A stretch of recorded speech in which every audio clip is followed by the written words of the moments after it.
नमस्ते विद्यार्थियों, मैं भगवान सिंह अजमेर क्लासेज के ऑनलाइन यूट्यूब चैनल में आपका हार्दिक स्वागत करता हूं। विद्यार्थियों, आप इस वीडियो को पूरा देखें और अपने साथियों में इसे ज़्यादा शेयर करें ताकि उनको भी फायदा हो सके और इस चैनल को लाइक करें, सब्सक्राइब करें।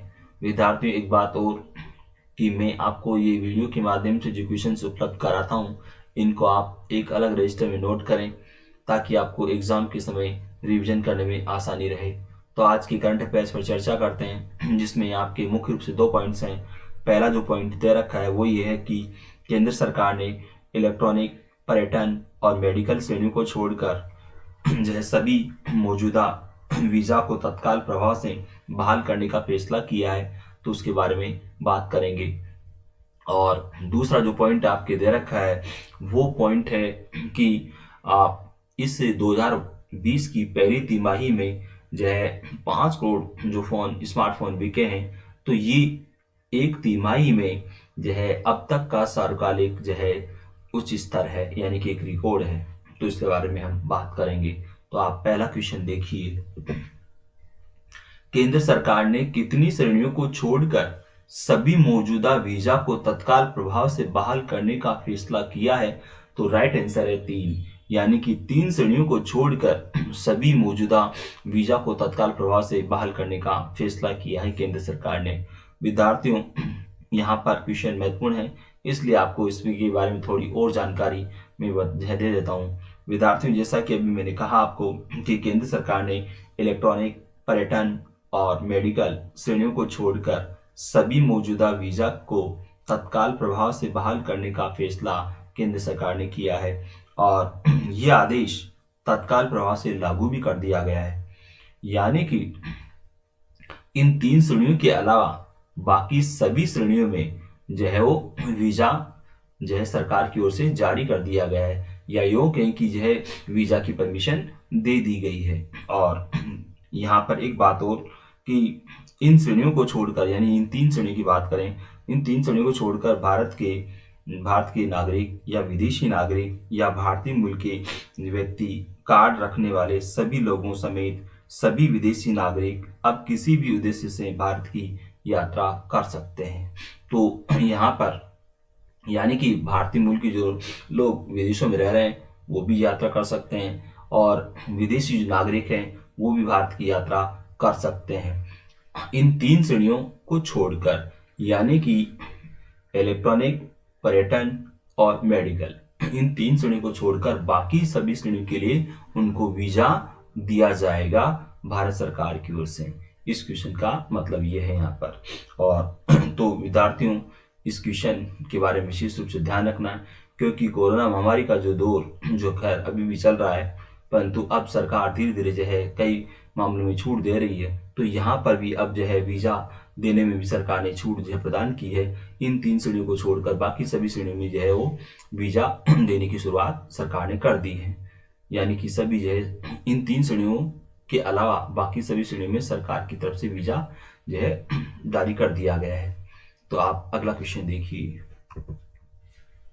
अंतर्राष्ट्रीय न्यायालय के निर्देशों के अनुरूप भारतीय नागरिक कुलभूषण जाधव को दी गई मौत की सजा की समीक्षा करने वाले विधेयक को पाक संसदीय समिति में कितने मत से मंजूरी दी गई है? तो राइट आंसर है 8, यानी कि पाक संसदीय समिति में 8 मतों से जो है इसको मंजूरी दी गई, यानी 8 जो इसके पक्ष में वोट पड़े और 5 जो है इसके विरोध में पड़े थे। विद्यार्थियों, यहाँ पर जैसा कि आपको मालूम होगा, कुलभूषण जाधव, भारतीय नागरिक कुलभूषण जाधव, इन पर जो है भारत का जासूस होने का आरोप लगाकर इनको गिरफ्तार कर लिया गया था पाकिस्तान में। और वैसे तो जो है इनकी गिरफ्तारी के बारे में कहा जाता है कि इनको जो है ईरान की सीमा पर जो है वो गिरफ्तार किया गया था, परंतु जो है ये जो है ईरान की सीमा पर जो है इनको गिरफ्तार नहीं, इनको तो जो है वहां पर इस रूप में गिरफ्तार किया गया और आरोप लगाया गया कि ये भारत का जासूस है। और इनको जो है पाकिस्तान की सैनिक अदालत के द्वारा मौत की सजा सुनाई गई बिना इनका कोई पक्ष जाने। इनको किसी तरह से कोई वकील की जो है सुविधा भी नहीं दी गई और एक तरफा जो है फैसला सुना दिया गया। इसलिए भारत ने जो है इसको, यानी इस विषय को जो है अंतर्राष्ट्रीय न्यायालय में चुनौती दी और अंतर्राष्ट्रीय न्यायालय में जो है अंतर्राष्ट्रीय न्यायालय ने फैसला भारत के पक्ष में दिया और कुलभूषण जाधव की मौत की सजा पर रोक लगा दी अंतर्राष्ट्रीय न्यायालय ने। और पाकिस्तान को जो है, यानी पाकिस्तान सरकार को जो है निर्देश दिया कि जो है कुलभूषण जाधव को जो है वकील की सुविधा उपलब्ध कराई जाए, इनका पक्ष सुना जाए, एक तरफा जो है निर्णय नहीं किया जा सकता। तो अब जो है इसी वजह से यहाँ पर पाकिस्तान की सरकार ने जो है ये विधेयक जो है लाने का फैसला किया और पाक संसदीय समिति में इसको जो है 8 मतों से मंजूरी दी गई इस विधेयक को। और ये जो है जैसा कि आपके क्वेश्चन में दे रखा है इसमें कि कुलभूषण जाधव की को दी गई मौत की सजा की समीक्षा करने वाला ये विधेयक है। और अब जो ये विधेयक जो पाक संसदीय समिति में यह मंजूर कर लिया गया है, अब वहाँ की पार्लियामेंट में यानी कि पाकिस्तान की असेंबली में, आपको मालूम होना चाहिए पाकिस्तान की जो पार्लियामेंट है उसका नाम है नेशनल असेंबली, तो इसको जो है नेशनल असेंबली में पेश किया जाएगा और फिर वहाँ से पारित करा दिया जाएगा इसको। तो विद्यार्थियों यहाँ पर क्वेश्चन महत्वपूर्ण है। एक बात और मैं आपको इसके बारे में बताऊं कि पाकिस्तान की न्याय एवं विधि मंत्री फरोग नसीम ने कहा है कि ये विधेयक अंतर्राष्ट्रीय न्यायालय के निर्देशों के अनुपालन के तहत लाया गया है। और उन्होंने कहा है कि यदि जो है ये विधेयक, यदि इस जो है विधेयक को संसद मंजूरी नहीं देती है, यदि इस विधेयक को पाकिस्तान की जो संसद मंजूरी नहीं देती है, तो जो पाकिस्तान को अंतर्राष्ट्रीय न्यायालय के फैसले का अनुपालन नहीं करने पर प्रतिबंधों का सामना करना पड़ सकता है। तो ऐसा जो है वहाँ की विधि मंत्री जो है फरोग नसीम ने कहा है। तो आपको ध्यान रखना है कि ये जो विधेयक लाया गया है पाकिस्तान में, यानी कि वहाँ की जो संसदीय समिति में पेश किया गया, अब जिसको कि वहाँ की पार्लियामेंट में पेश किया जाएगा, तो ये अंतर्राष्ट्रीय न्यायालय के निर्देशों का अनुपालन करने के तहत ही ये विधेयक लाया गया है। तो विद्यार्थियों इसमें जो आपको मैंने जानकारी दी है उसको आपको याद रखना है। तो आप अगला क्वेश्चन देखिए। बाजार के आंकड़े जुटाने वाली कंपनी कैनालिस की रिपोर्ट के अनुसार 2020 की तीसरी तिमाही में देश में स्मार्टफोन की बिक्री 8% बढ़कर कितनी हो गई है, जो कि देश में किसी एक तिमाही में स्मार्टफोन की बिक्री का सर्वकालिक उच्च स्तर है। तो राइट आंसर है 5 करोड़। यानी कि जो है 2020 की 2020 की तीसरी तिमाही में जो है 5 करोड़ जो मोबाइल फोन यानी स्मार्टफोन बिके हैं। और ये बढ़ोतरी जो है स्मार्टफोन की बिक्री में जो बढ़ोतरी हुई वो 8% हुई है। तो ये 8% भी आपको याद रखना है। और ये अब तक का एक रिकॉर्ड है विद्यार्थियों कि जो है देश में किसी एक तिमाही में इस 5 करोड़ फोन जो है स्मार्टफोन बिकने का ये अब तक का रिकॉर्ड है। यहाँ पर आपको जो लिखा सर्वकालिक उच्च स्तर है, सर्वकालिक उच्च स्तर से मतलब है कि अब तक का ये रिकॉर्ड है। और विद्यार्थियों यहाँ पर मैं आपको बताऊं, इसमें जैसा कि मैंने कहा कि ये अब तक का जो है एक रिकॉर्ड है। तो इस दौरान जो बाजार में सभी चीनी, अगर बात करें सभी है मोबाइल कंपनियों की, तो विद्यार्थियों इस दौरान बाजार में सभी चीनी मोबाइल कंपनियों की कुल जो है 76% हिस्सेदारी रही है। यानी कि 5 करोड़ जो मोबाइल फोन बिके हैं स्मार्टफोन, तो इनमें हिस्सेदारी चीनी कंपनियों की 76% है। और यानी कि विद्यार्थियों जैसा कि आप जानते हो चीन के साथ अभी भारत का जो है सीमा विवाद चल रहा है और चीन जो है हरकतें इस रूप में कर रहा है घुसपैठ की, तो सीमा पर विवाद अभी चल रहा है आप जानते हो। परंतु यहाँ पर अगर स्मार्टफोन की बिक्री की अगर बात करें तो यहाँ के जो लोग हैं या इनके भारतीय वो ये नहीं देख पा रहे हैं कि ये चीनी जो है कंपनियों के मोबाइल हैं, वो जो है इसीलिए जो है 76% जो है चीनी कंपनियों के मोबाइल बिके हैं इस दौरान। 5 करोड़ में से 76% उनके मोबाइल बिके हैं। तो यहाँ पर एक गौर करने वाली बात है वो ये कि भारतीय युवा या जो नागरिक वो इस तरह की है चीज़ों पर ध्यान नहीं दे रहे हैं कि चीनी कंपनी का माल है या चीनी जो है स्मार्टफोन है ये, तो हमें इसको नहीं खरीदना चाहिए, परंतु वो खरीद रहे हैं। देखो विद्यार्थियों एक और बात यहाँ पर मैं आपको बताऊँ कि पिछले साल की अगर बात करें तो पिछले साल इसी तिमाही में जो स्मार्टफोन जो है की बिक्री कुल जो स्मार्टफोन की बिक्री हुई थी तो वो संख्या थी 4,62,00,000। यानी कि पिछले साल इसी तिमाही की अगर बात करें तो इसी समय की यानी कि इसी तिमाही की अगर बात करें तो 4,62,00,000 स्मार्टफोन बिके थे, और इस बार जो ये फ़ोन बिके हैं 5 करोड़। तो यानी कि 8% की बढ़ोतरी हुई है स्मार्टफोन की बिक्री में। और यहाँ पर एक बात और मैं बताऊँ आपको, जैसा कि अभी मैंने कहा इसमें कि 76% जो है वो चीन कंपनी की हिस्सेदारी है इसमें।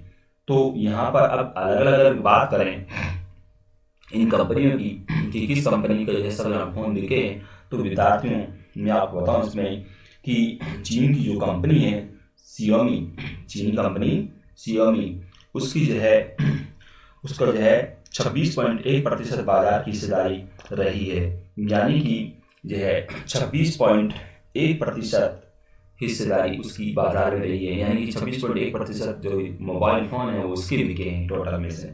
और अगर संख्या की बात करें तो सियोमी के जो है कुल जो मोबाइल फ़ोन बिके हैं 1,31,00,000।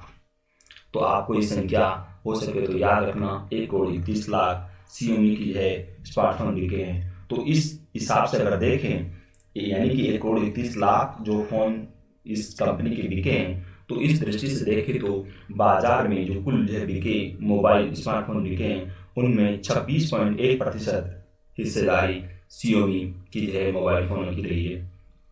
विद्यार्थियों नंबर 2 पर अगर बात करें तो सैमसंग है, सैमसंग कंपनी वो नंबर 2 पर है, जिसके 1,02,00,000 स्मार्टफोन की बिक्री हुई है। और इसके साथ जो है इस कंपनी की जो है बाजार में हिस्सेदारी की अगर बात करें तो बाजार में हिस्सेदारी रही 20.4% की, 20.4% की हिस्सेदारी रही सैमसंग की। तो मोबाइल फ़ोन बिकने की बात भी मैंने बता दी आपको कि सैमसंग के कुल मोबाइल फ़ोन बिके हैं इस तिमाही में तो 1,02,00,000।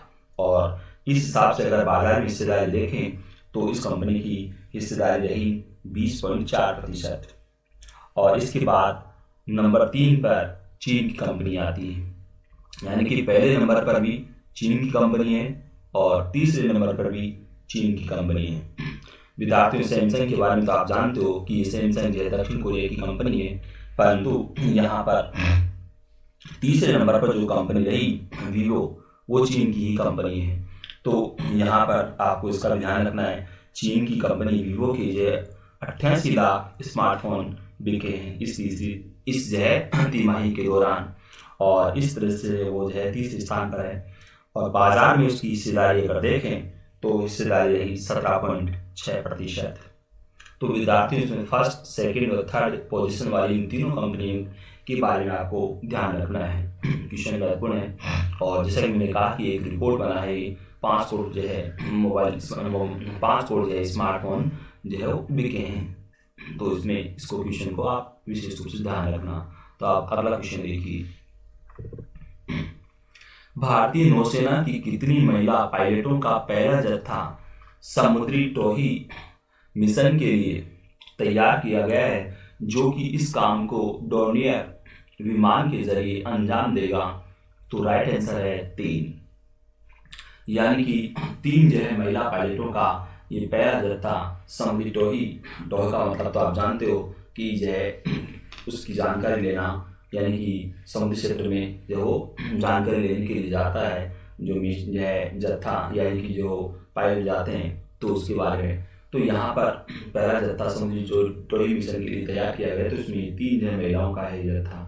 तो विद्यार्थी यहाँ पर मैं आपको बताऊँ इसमें इनके नाम भी आप हो सके तो याद रखना, लेफ्टिनेंट दिव्या शर्मा, लेफ्टिनेंट शुभांगी और लेफ्टिनेंट शिवांगी इस जत्थे में शामिल हैं।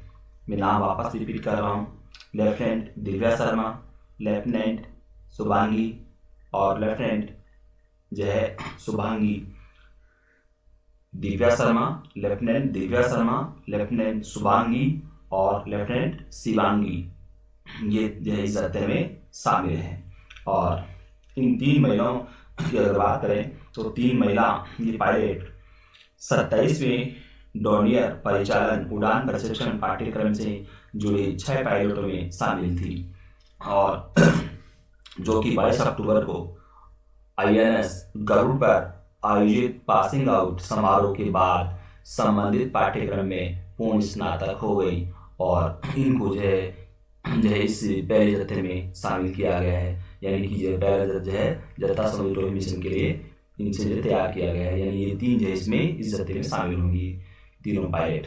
तो आपको इस रूप में इनके नाम भी आपको याद रखने हैं। और जहाँ पर ये पास आउट कार्यक्रम हुआ तो उसका भी आपको याद रखना है, आईएनएस गरुड़ पर, आईएनएस गरुड़ जे पर ये जो है पास आउट कार्यक्रम आयोजित किया गया था। तो आप अगला क्वेश्चन देखिए। व्यापार और विकास पर संयुक्त राष्ट्र सम्मेलन अंकटाड के द्वारा जारी नई वैश्विक व्यापार रिपोर्ट के अनुसार इस वर्ष की तीसरी तिमाही में वैश्विक व्यापार साल भर पहले की तुलना में कितना प्रतिशत कम हुआ है? तो राइट आंसर है 5%। यानी कि वैश्विक जो है व्यापार जो है पिछले साल की तुलना में अगर देखें तो जो है 5% जो है वो कम हुआ है इस तीसरी तिमाही में। तो आप अगला क्वेश्चन देखिए। केंद्रीय श्रम मंत्री संतोष गंगवार ने 22 अक्टूबर को औद्योगिक कर्मचारियों के लिए खुदरा मुद्रास्फीति की नई श्रृंखला जारी की है।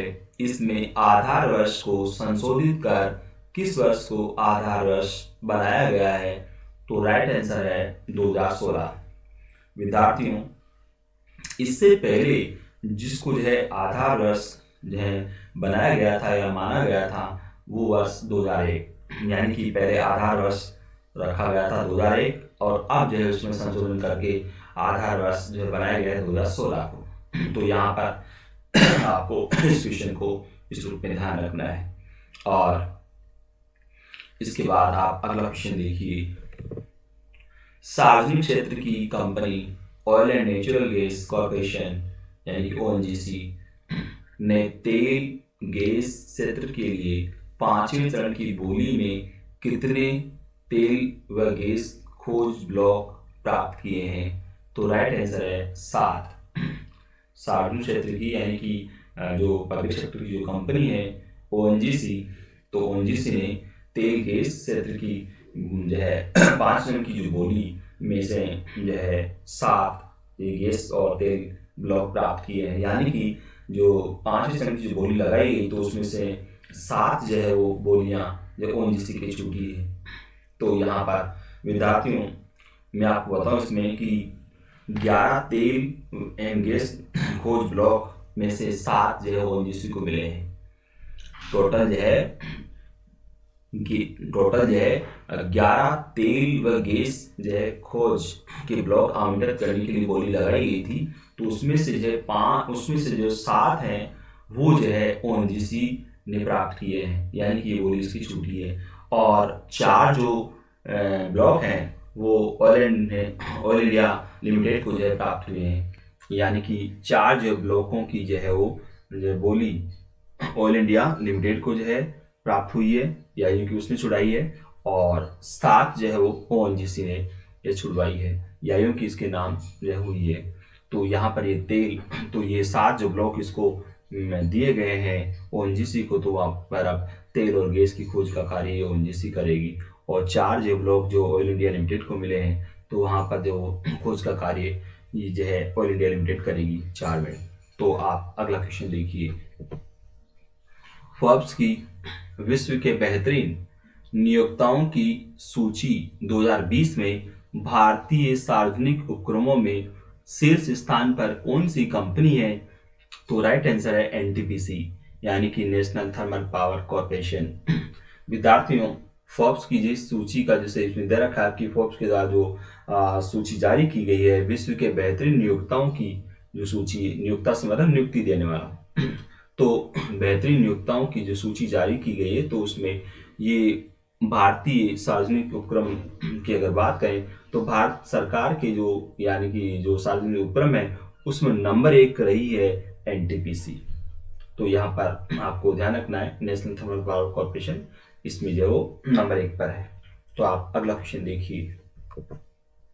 भारत की खुफिया agency research and analysis wing, जो आपके ब्रैकेट में लिखा रॉ, RAW, तो दोबारा से मैं रिपीट कर रहा हूँ इस क्वेश्चन को। भारत की खुफिया agency research and analysis wing के प्रमुख सामंत कुमार गोयल ने भारत के किस पड़ोसी देश के प्रधानमंत्री से भेंट कर द्विपक्षीय संबंधों पर चर्चा की है? तो राइट आंसर है नेपाल। विद्यार्थियों, यहाँ पर आपको भारत की खुफिया एजेंसी का नाम भी याद रखना है, जैसा कि इस क्वेश्चन में मैंने दे दिया है। एग्जाम में क्वेश्चन पूछ लेते हैं कि विदेशों में जो गुप्तचरी का कार्य करती है वो खुफिया एजेंसी भारत की कौन सी है या उसका नाम क्या है? तो आपको ध्यान रखना है, भारत की खुफिया एजेंसी का नाम है रॉ। तो एक से जो शब्द बन जाता है वैसे जो RAW, ये आपको याद रखना। तो आर से रिसर्च और ए से एंड और ए से एनालिसिस और W से विंग, तो research and analysis wing raw जिसको बोले। और इसकी जो प्रमुख है यानी कि इसकी जो इस रॉ के जो मुखिया है सामंत कुमार गोयल, इनका नाम भी आपको याद रखना है। यानी कि रॉ के चीफ कौन है, क्वेश्चन अगर एग्जाम में क्वेश्चन पूछ लिया कि भारत की गुप्तचर एजेंसी रॉ के जो चीफ कौन है, तो सामंत कुमार गोयल। अब बच्चों यहाँ पर जो आपके लिखा हुआ है इसमें कि किस पड़ोसी देश के प्रधानमंत्री के साथ द्विपक्षीय संबंधों पर चर्चा की है भेंट करके, तो नेपाल। यानी कि नेपाल की जो प्रधानमंत्री है KP शर्मा ओली, तो उनके साथ भेंट की है और दोनों देशों के द्विपक्षीय संबंधों पर चर्चा की है। और जैसा कि विद्यार्थी आप जानते हो, अभी नेपाल की जो प्रधानमंत्री KP शर्मा ओली वो चीन के पूरी तरह से प्रभाव में है। और जैसा कि आपको पता होना चाहिए कि KP शर्मा ओली ने ही जो है नेपाल का नया नक्शा जो है तैयार करवाया और उसको जो है संसद में पारित करवाया, उस नक्शे पर मोहर लगवाई। और उस नक्शे में, नए नक्शे में भारत के जो 3 क्षेत्रों को जो है नेपाल नक्शे में दिखाया गया है, जिसकी वजह से दोनों देशों के बीच अभी जो है थोड़े संबंधों में खटास आ रखा है। क्योंकि KP शर्मा ओली ये कम्युनिस्ट पार्टी के ही हैं और चीन की जो पार्टी है उनके साथ, यानी चीन की जो कम्युनिस्ट पार्टी है उसके साथ इनके संबंध है। तो इस वजह से जो है ये चीन के पक्ष में एक तरह से दिखाई दे रहे हैं KP शर्मा ओली। तो आप अगला क्वेश्चन देखिए। अमेरिका ने परमाणु हथियारों पर प्रतिबंध लगाने वाली संयुक्त राष्ट्र की संधि की पुष्टि करने वाले देशों से इससे पीछे हटने की अपील की है। इस संधि को लागू करने के लिए कितने देशों की पुष्टि की जरूरत है? तो राइट आंसर है 50। तो विद्यार्थी यहाँ पर अमेरिका की अगर बात करें तो अमेरिका जो है वो परमाणु हथियारों पर प्रतिबंध लगाने वाली संयुक्त राष्ट्र की जो संधि है उसके पक्ष में नहीं है। इसीलिए अमेरिका ने जो है इसकी पुष्टि करने वाले देशों से आग्रह किया कि वो जो है इस पर हस्ताक्षर ना करें, यानी कि इस संधि की पुष्टि ना करें। तो यहाँ पर इस संधि को जो है, जैसे कि आपके इसमें लिखा है कि संधि को लागू करने के लिए कितने देशों की जरूरत है, यानी कितने देशों की पुष्टि की जरूरत है, तो 50 देशों की। तो 50 देश जो है अपनी सहमति देंगे तो ये जो है संधि जो है वो लागू होगी, परमाणु हथियार पर प्रतिबंध लगाने वाली संधि। तो यहाँ पर आप अगला क्वेश्चन देखिए। मेलबर्न में डिजिटल माध्यम से आयोजित 11वें भारतीय फिल्म महोत्सव के दौरान कितनी भाषाओं की फिल्में दिखाई जाएगी? तो राइट आंसर है 17। विद्यार्थियों, यहाँ पर जो भाषाओं की बात करें यानी 17 भाषाओं की फिल्में दिखाई जाएंगी, परंतु कितनी फिल्में, तो वो भी आपको याद रखना, 60 जो फिल्में यहाँ पर दिखाई जाएगी। यानी कि 17 भाषाओं की 60 फिल्में इस जो है मेलबर्न में आयोजित 11वें भारतीय फिल्म महोत्सव में जो है 17 भाषाओं की 60 फिल्मों को दिखाया जाएगा। और ये फिल्म महोत्सव कब से कब तक जो है आयोजित होगा, तो आपको ध्यान रखना है इसमें 22 अक्टूबर से 30 अक्टूबर तक ये जो है आयोजन है यहाँ पर इस फिल्म महोत्सव का। और मेलबर्न के बारे में आप जानते हो विद्यार्थियों, ये ऑस्ट्रेलिया का शहर है मेलबर्न। तो इसमें आपको ध्यान रखना है ये 11वां भारतीय फिल्म महोत्सव है मेलबर्न में, यानी कि मेलबर्न में डिजिटल माध्यम से हो रहा है अभी तो, क्योंकि आपको पता है कोरोना की वजह से कई कार्यक्रम जो वो डिजिटल माध्यम से हो रहे हैं। तो ये मेलबर्न जो है में डिजिटल माध्यम से ये 11वां भारतीय फिल्म महोत्सव हो रहा है। तो इसमें आपको अगर हो सके तो ये समय भी आपको याद रखना है, 11 अक्टूबर से 30 अक्टूबर तक ये चलेगा। और इसमें मैंने बता दिया 17 भाषाओं की जो 60 फिल्में इसमें दिखाई जाएंगी। तो विद्यार्थियों, आपको ये वीडियो कैसा लगा, इसे लाइक करें, सब्सक्राइब करें। धन्यवाद।